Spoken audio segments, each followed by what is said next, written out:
الله أكبر الله أكبر الله أكبر السلام عليكم ورحمة الله وبركاته. الحمد لله الذي أرسل رسوله بالهدى ودين الحق ليظهره على الدين كله ولو كره المشركون.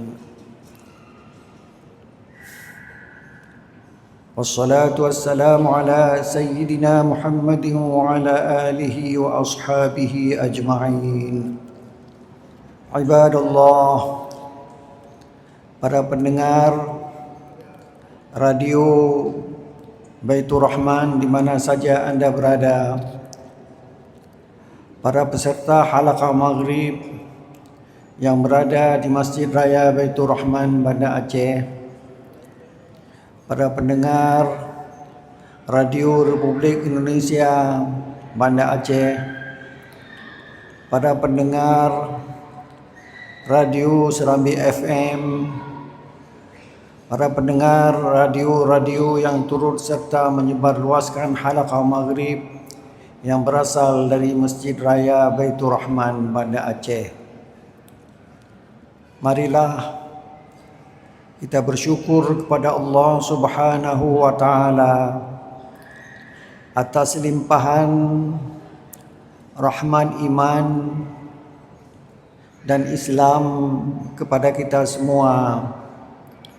Berapa banyak penduduk dunia ini, tapi tidak banyak mereka yang menganut agama Islam.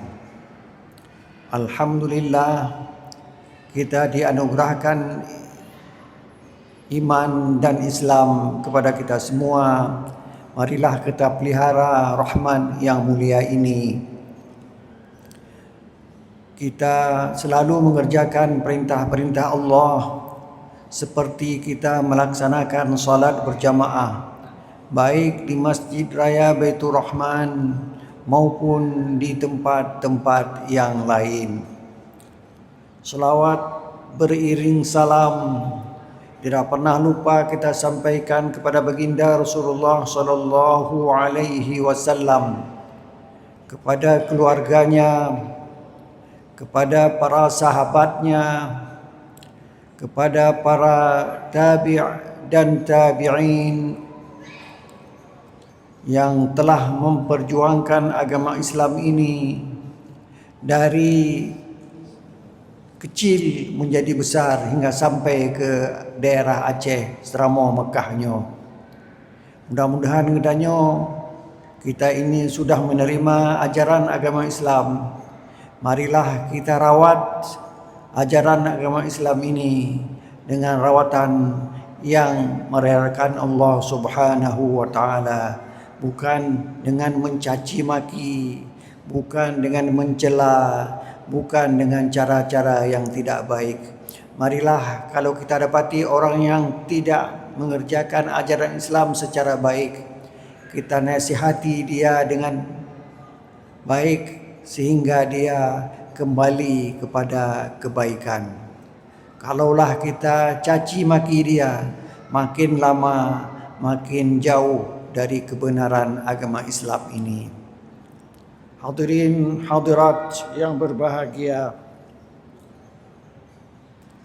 sambil kita beriktikaf, yang belum niat iktikaf, mari kita niat beriktikaf di dalam masjid.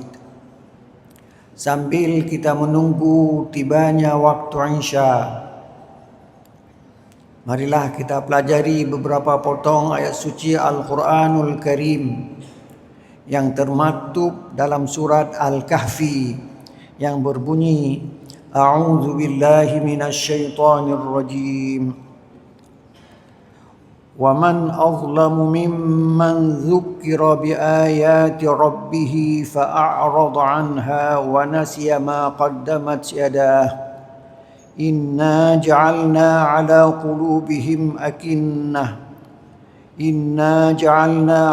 قُلُوبِهِمْ أَكِنَّةً أَنْ يَفْقَهُوهُ wa fi adhanihim waqra wa in tad'uhum ila al-huda falan yahtadu idzan abada. Kira-kira pengertian dari ayat ini, Allah menjelaskan kepada kita bagaimana seseorang yang zalim. Zalim di sini adalah mengerjakan sesuatu yang Allah marah. Kita paling zalim kalau kita mendapat petunjuk, kita tidak mengikuti petunjuk itu. Wa man azlamu mimman dzukkira bi ayatillah. Siapakah orang yang paling zalim dari orang yang diperingatkan dengan ayat-ayat Allah? Ada orang yang memperingatkan kita dengan ayat-ayat Allah. Qul huwallahu ahad. Katakanlah Allah itu esa. Lantas kita menganggap Allah itu banyak. Pohon kayu juga patut disembah. Harimau juga kita takut sekali, seperti takut lebih dari takut kepada Allah Subhanahu wa taala. Fa'arada anha, orang itu berpaling dari peringatan itu. Ada orang yang membawa peringatan kepada kita, kita berpaling dari peringatan itu. Wa nasiya ma qaddamat yadah, dia melupakan apa yang telah dikerjakan oleh kedua tangannya, oleh semua badannya. Sudah pernah minum arak, sudah pernah berzina, sudah pernah berjudi, itu semuanya sudah dikerjakan, tapi tidak ada bekas pada dirinya, dia lupakan. Kalau ada bekas, maka dia bertaubat kepada Allah Subhanahu wa taala. Karena judi itu haram, zina itu haram. Banyak pekerjaan-pekerjaan haram yang sudah kita kerjakan. Bukan pendengar saja, juga pembicara ini sudah pernah mengerjakan yang tidak disukai oleh Allah Subhanahu wa taala. Mari kita bertaubat. Mari kita beristighfar kepada Allah Subhanahu wa taala. Istighfar itu bukan dengan mulut saja, tapi diikuti dengan hati kita, bahwa kita menyesal atas apa yang kita kerjakan itu. Kita mencela orang, lantas kita beristighfar, tapi besoknya mencela lagi. Nah, itu bukanlah bertaubat. Inna ja'alna ala qulubihim akinnah, kami menjadikan pada hati mereka tutup, hati mereka tertutup. Kalau ada orang yang memberi peringatan itu tidak sampai ke hati, didengar dengan telinga sebelah kanan, keluar di sebelah kiri. Hari ini kita dengar pagi, sore sudah lupa apa yang kita dengar itu. Tapi kalau dia masuk ke dalam hati, kita akan ingat seumur hidup bahwa Allah itu esa dan kita tidak boleh menyembah selain Allah Subhanahu wa taala. Wa fi adhanihim waqra, di telinga mereka ada sumbatan. Mereka mendengar, tapi tidak ada memasukkan ke dalam tubuh mereka. Dia mendengar, tapi tidak berbekas dalam hati mereka. Wa in tad'uhum ilal huda, kalau kamu menyeru mereka untuk berbuat baik, mendapat petunjuk, falan yahtadu, mereka tidak mau menerima petunjuk itu. Banyak orang-orang di antara kita yang kita bilang, ayo kita salat, karena waktu salat itu tidaklah panjang, nanti masuk waktu salat yang lain. Waktu salat yang sudah ada itu dia akan hilang begitu saja. Tapi tidak mendapat petunjuk, tidak mau salat. Dia berkeras kepala untuk meninggalkan salat itu. Falan yahtadu idzan abada, dia tidak mendapat petunjuk kalau begitu selama-lamanya.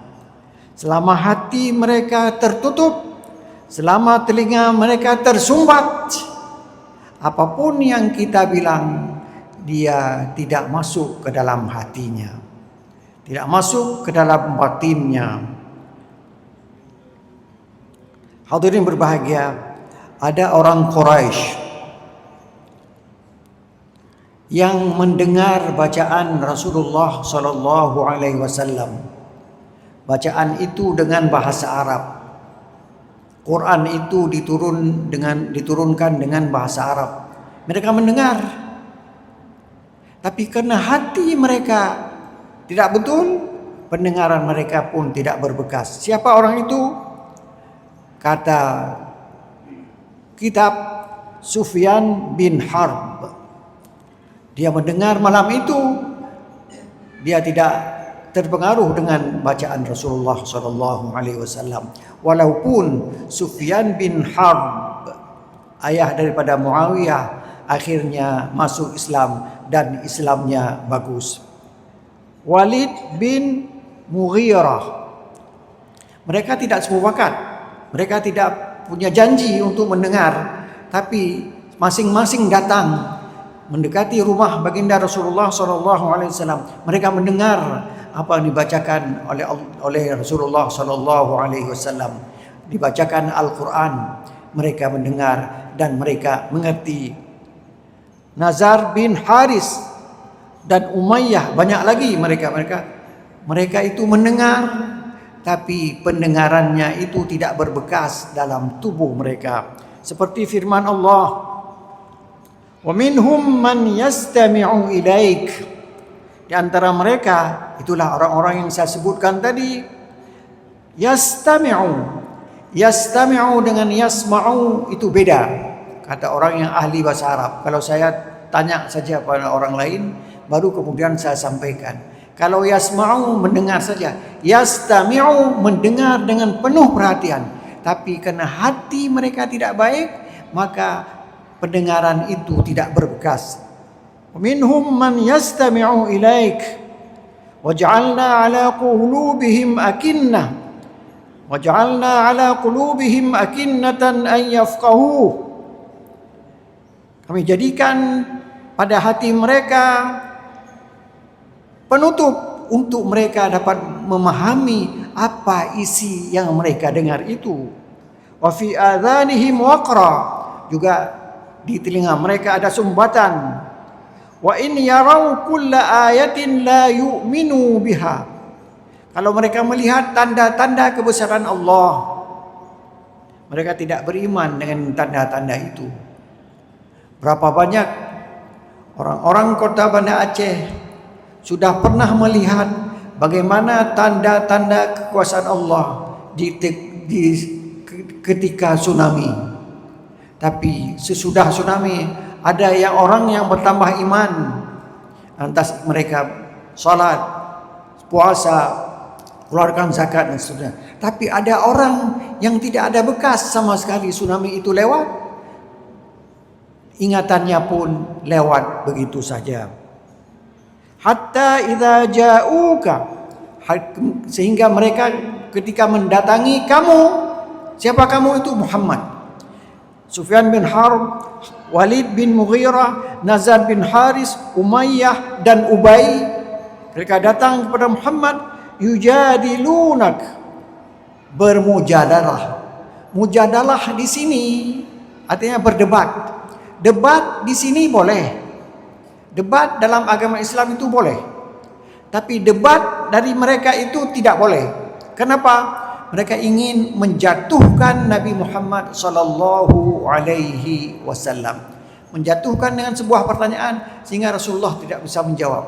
Pernahkah terjadi? Tidak. Apapun yang mereka tanya, kalau tidak dijawab hari ini, besok atau lusa akan dijawab oleh baginda Rasulullah sallallahu alaihi wasallam. Yujadilunaka yaqulul ladzina kafaru in hadza illa asatirul awwalin. Mereka memutuskan bahwa Quran yang dibacakan oleh Nabi Muhammad sallallahu alaihi wasallam dan mereka mengerti bacaan itu, apa dikatakan? Asatirul awwalin, dongeng orang-orang dahulu kala.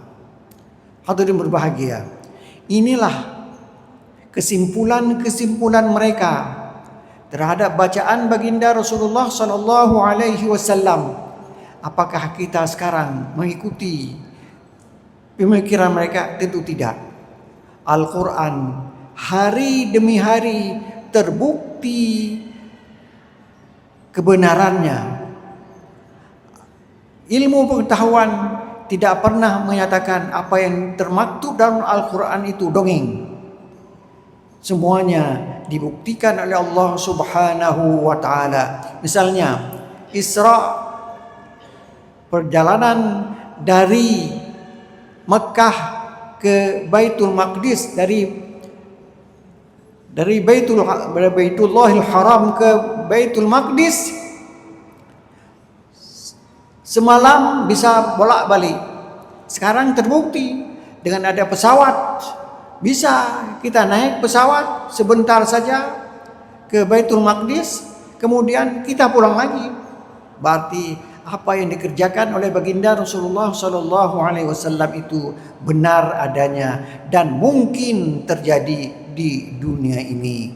Dengan adanya ilmu pengetahuan yang membuktikan bahwa kemajuan bisa membuktikan isi atau kandungan dari Al-Quranul Karim. Hadirin berbahagia, ini yang dapat saya beritahukan atau penjelaskan di ayat yang barusan saya baca ini, ayat 57 dari surat Al-Kahfi. Kita sambung. Kita sambung ayat selanjutnya.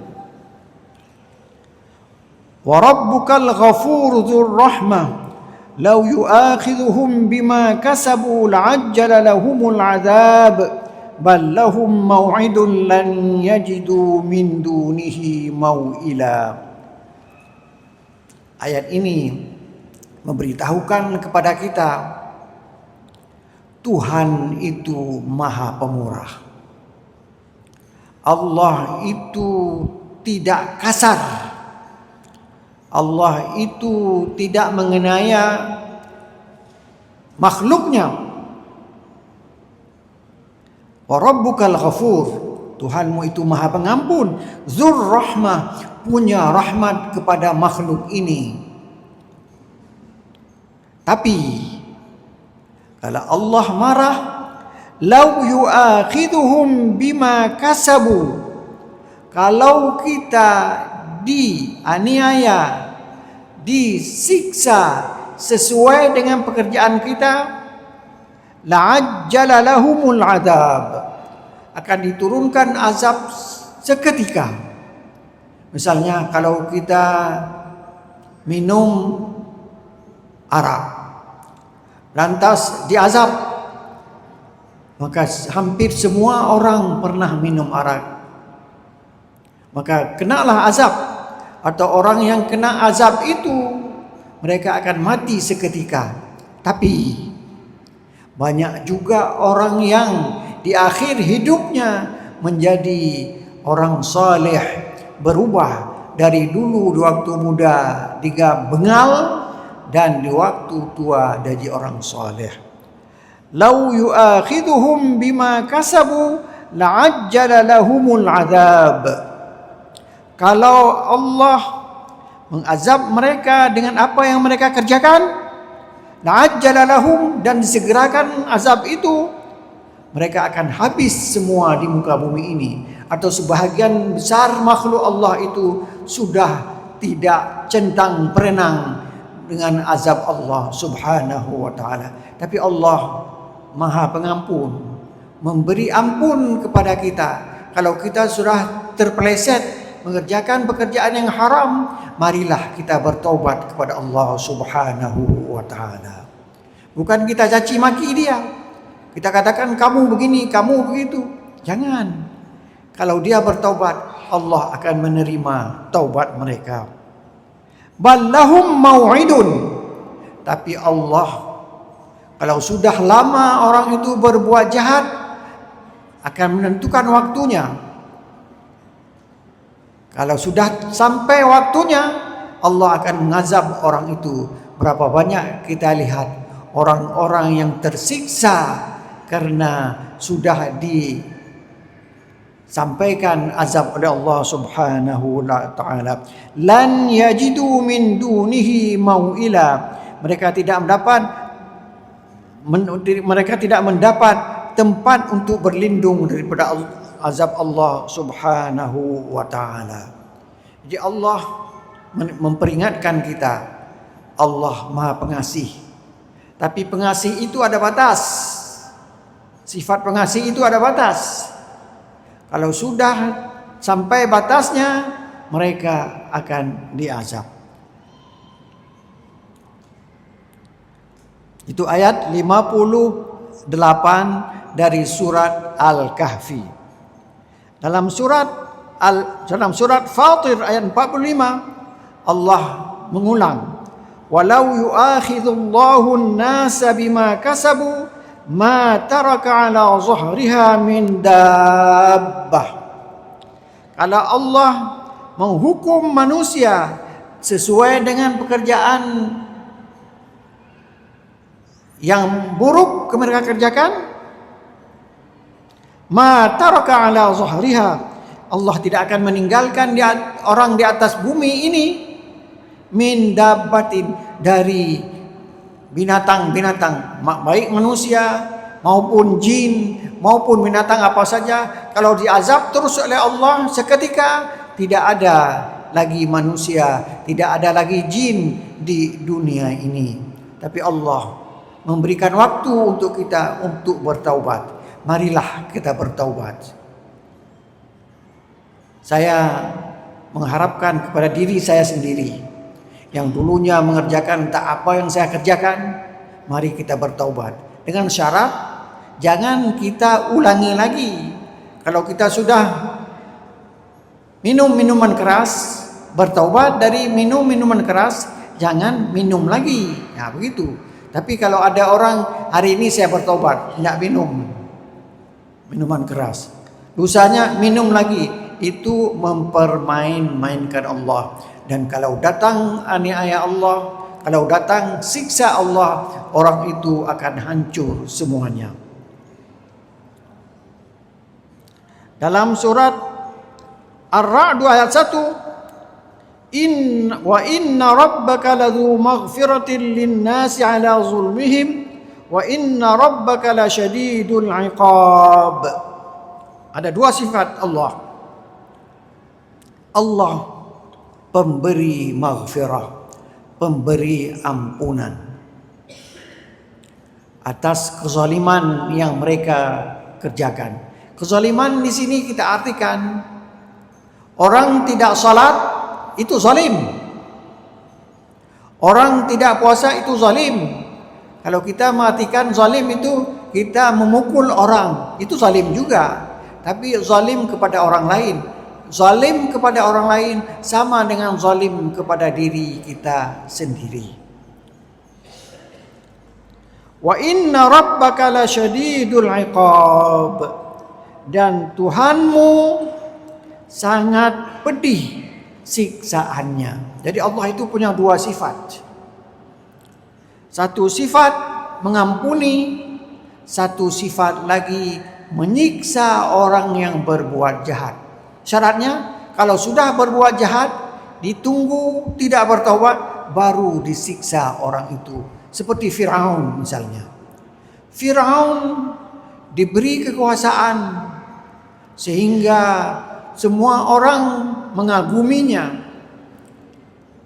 Tapi dia tidak mau mendengar dakwah Nabi Musa alaihi salam. Dia kejar Musa sampai di sebuah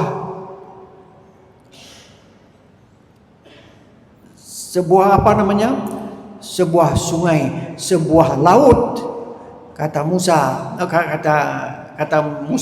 saya sudah tidak bisa lari lagi. Di depan laut, di belakang Fir'aun. Kata Allah, pukul laut itu.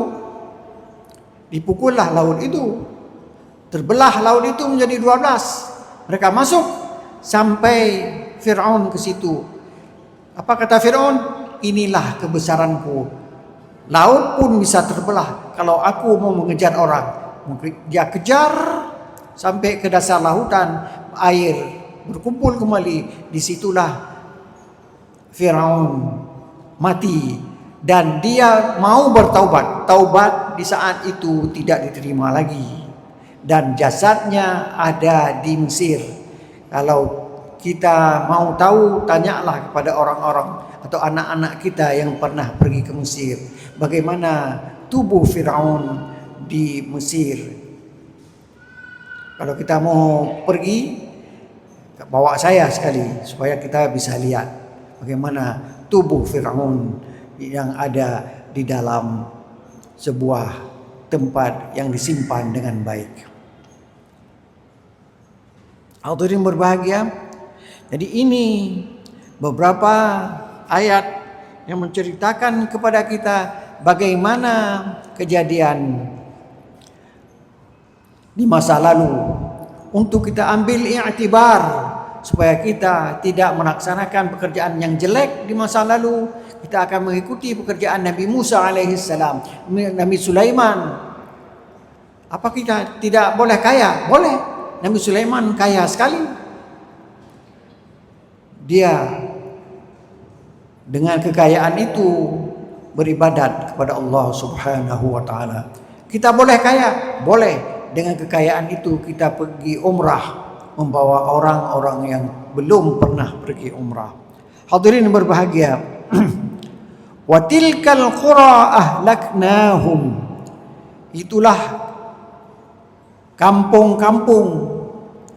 Itulah kota-kota yang telah kami hancurkan kota itu. Kenapa? Lamma zalamu, ketika penduduk kota itu zalim. Jadi kezaliman itu perlu kita cegah dari dulu hingga sekarang dan akan datang. Tidak boleh kita semena-mena dapat kekuasaan, kita menzalimi orang lain, menyuruh pekerjaan harus hari ini kerjakan, kalau tidak kamu akan saya bunuh, dan sebagainya dan sebagainya. Watilkal qura, itulah negeri-negeri, penduduk-penduduk negeri yang sudah kami hancurkan mereka. Lamma zalamu, ketika mereka berbuat zalim. Banyak dalam ayat Al-Quran disebutkan apa kezaliman-kezaliman yang tidak boleh kita kerjakan. Hadirin berbahagia, waj'alna limahlikihim mau'ida. Kami jadikan kehancuran, kami jadikan waktu bagi kehancuran mereka itu. Hadirin berbahagia, ada ayat lain yang menjelaskan itu, yaitu watilkal qura ahlaknahum lamma zalamu waj'alna limahlikihim mau'ida. Watilkal qura min 'ad, kaum 'ad. Kaum 'ad sudah pernah berbuat zalim. Kaum Samud sudah pernah berbuat zalim. Ashabul Aikah. Ashabul Aikah kalau tidak salah saya adalah umat Nabi Syuaib. Ahlaknahum, kami hancurkan mereka. Lamma zalamu fakafaru bi ayatina waj'alna lihalakihim miqatan wa ajalan hina balaghuhu ja'ahum azabuna faahlaknahum biha. Ketika kaum-kaum Nabi Nabi kaum Ad, kaum Samud, Ashabul Aikah, mereka berbuat zalim. Mereka sekarang sudah tidak ada lagi di muka bumi ini. Mereka dibagi dengan dua cara penganiayaan oleh Allah Subhanahu wa taala. Yang pertama adalah istisal. Istisal itu dihancurkan sampai ke akar-akarnya. Siapa? Di Madian, kaum Nabi Syuaib itu dihancurkan semuanya. Siapa lagi? Hijr, kaum Samud dihancurkan semuanya. Al-Ahqaf, kaum Ad dihancurkan semuanya. Sodom, kaum Nabi Lut itu dihancurkan semuanya. Nabi Muhammad pernah berdoa kepada Allah Subhanahu wa taala, jangan jadikan umatku ini seperti umat Nabi Syuaib, umat Nabi kaum Ad, umat Nabi Lut. Mereka dihabiskan di dunia ini. Mungkin hari ini kita lihat seseorang yang tidak melaksanakan perintah Allah, tapi anaknya nanti atau cucunya nanti akan berubah menjadi orang-orang yang saleh. Jadi Nabi Muhammad memberi doa kepada Allah Subhanahu wa taala dengan cara jangan sampai mereka dihabiskan, umat Islam ini dihabiskan seperti kaum Nabi Syuaib, kaum Nabi Ad, kaum Nabi Lut dan sebagainya. Hadirin berbahagia, ada dua cara lagi yang dihancurkan, dibinasakan, tapi tidak semuanya, seperti orang Quraisy dalam perang Badar. Orang Quraisy dalam perang Badar itu terjadi adalah siksaan Allah. Menurut perhitungan mereka akan menang, tapi kejadiannya mereka kalah dengan orang Islam. Karena orang Islam itu dibantu oleh para malaikat. Ya Allah, bantulah kami ini, bantulah penduduk Gaza dengan para malaikat, sehingga mereka yang menyerang Gaza akan hancur seperti hancurnya orang-orang yang berperang dengan kaum muslimin di perang Badar. Inilah doa kami, semoga Allah mengabulkan doa kita. Wassalamualaikum warahmatullahi wabarakatuh. اللهم إنا نسألك التوبة والإنابة والاستقامة على الشريعة الغراء والطريقة البيضاء برحمتك يا أرحم الراحمين. Terima kasih Gibraltar. Terima kasih. رب اغفر لنا ذنوبنا ولوالدينا وارحمهما كما ربيانا صغيرا.